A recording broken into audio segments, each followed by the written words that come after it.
Hello, Chapel High School students. It is that time of year, and I am talking about Christmas. And we're in a new series for the next 2 weeks called Christmas Lights. Now, I don't know about you, but I've had my Christmas tree up since like early November, or maybe you're just now getting it up, or maybe you put it up on Christmas Eve. I don't know, but I love the Christmas season, and I hope you do too.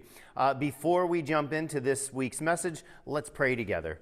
God, we thank you so much for Christmas, and God, I know that the real meaning of Christmas, God celebrating you coming to earth to save us, God can get so covered up with lights, with food, with celebration, with all of those things, God, that I pray that you would help to redirect us and to focus on the right thing, that God, you came to be with us.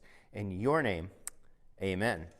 Great, so like I said, I love Christmas. I want Christmas to be like a Hallmark movie. You know, I want every Christmas, including this year, to be the best Christmas ever. There's something about Christmas that makes us like dream big. It raises our expectations, and we all sort of imagine like just the best Christmas ever, something magical. But our expectations for Christmas are hardly ever met. Right? I mean, something is bound to disappoint us. You know, you get a bad gift, something weird. Your boyfriend or girlfriend breaks up with you right before Christmas. Your family gets in an argument. There's a worldwide pandemic. I don't know, could be anything, right? Which is why maybe you just keep your expectations for Christmas low. And not just at Christmas. I mean, think about it. If you think that your team is going to lose the football game, and then when they lose, it's easier to take that loss than hoping that they were going to win.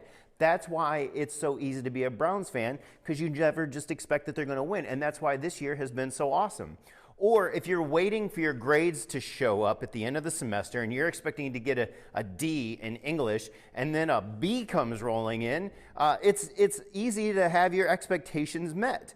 Or maybe if you think vacation time with your family is going to be full of frustration and fighting and arguing 100% of the time, but then it turns out that the fighting and frustration were only 30% of the time, then you're pleasantly surprised with how enjoyable the time with your family was. So you see how it's great to not expect too much? And so I want you to talk about that. So if you are with your small group, you're going to pause the video here in just a second. I want you to answer these questions that are on the screen. Okay, go ahead and hit pause now. Great. I hope you had an incredible discussion. Let's keep moving forward. We'll have some more discussion questions later on in the message. So even if you don't realize it, setting your expectations low is something you may do in other areas of your life. Maybe you're like me, you know, when it comes to your faith, I bet you, like me and a lot of people, keep your expectations kind of low.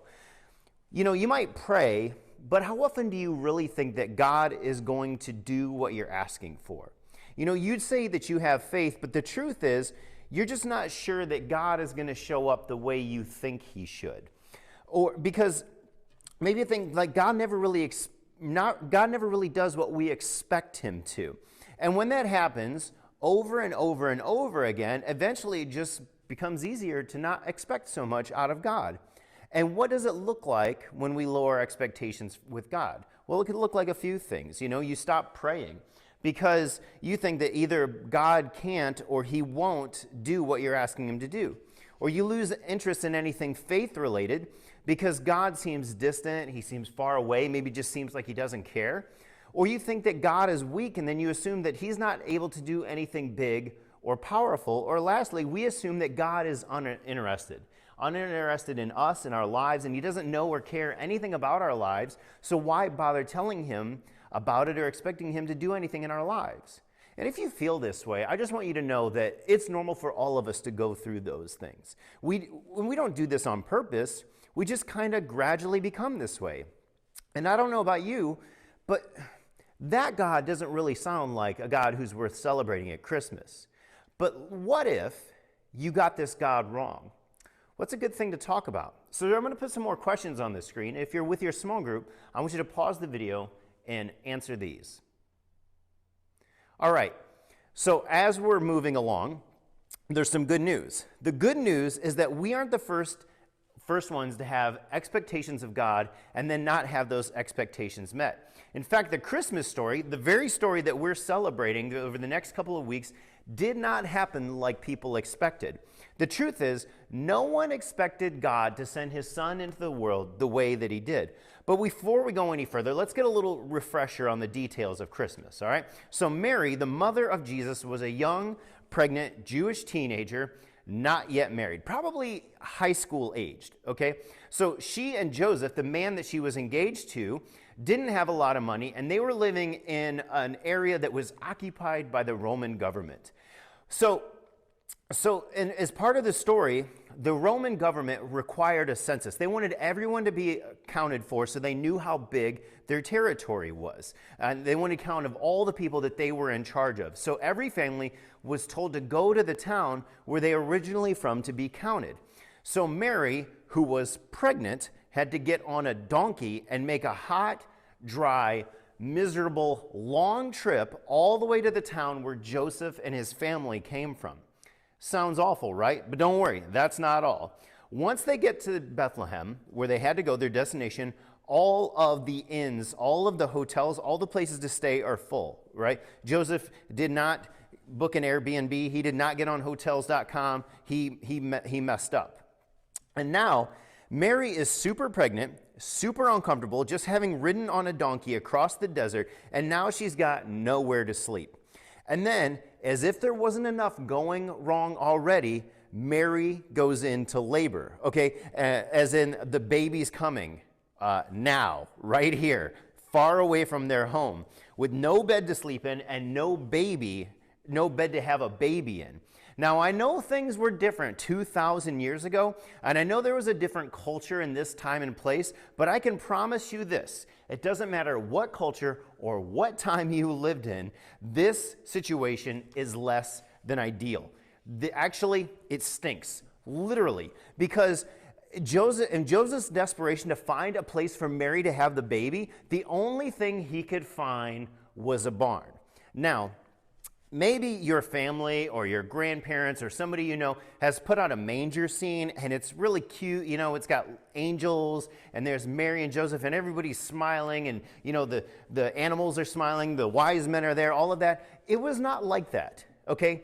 Imagine having a baby in the livestock barn at the county fair. Like, that's how gross this was, all right?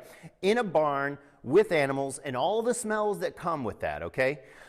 That's where they ended up. And that's where Mary has her first child. Away from her family, away from her home, away from anything comfortable. She had a baby, just her and Joseph completely alone, and no one expected it. In fact, if I had been Joseph or Mary, I would have been much more likely to think some of these things about God. You know, okay, in this moment, God is not around. And maybe God is mad at us. Maybe that's why we had to have this baby this way. You know, has God forgotten us? Or is God punishing us for something? Has he abandoned us? Why is God silent? Because if God doesn't do what we think he should do, if God doesn't behave like we expect him to, then it makes the sense, for me at least, to assume that, okay, I've done something wrong. Or God isn't who I thought he was. Or God is mad at me. God is punishing me.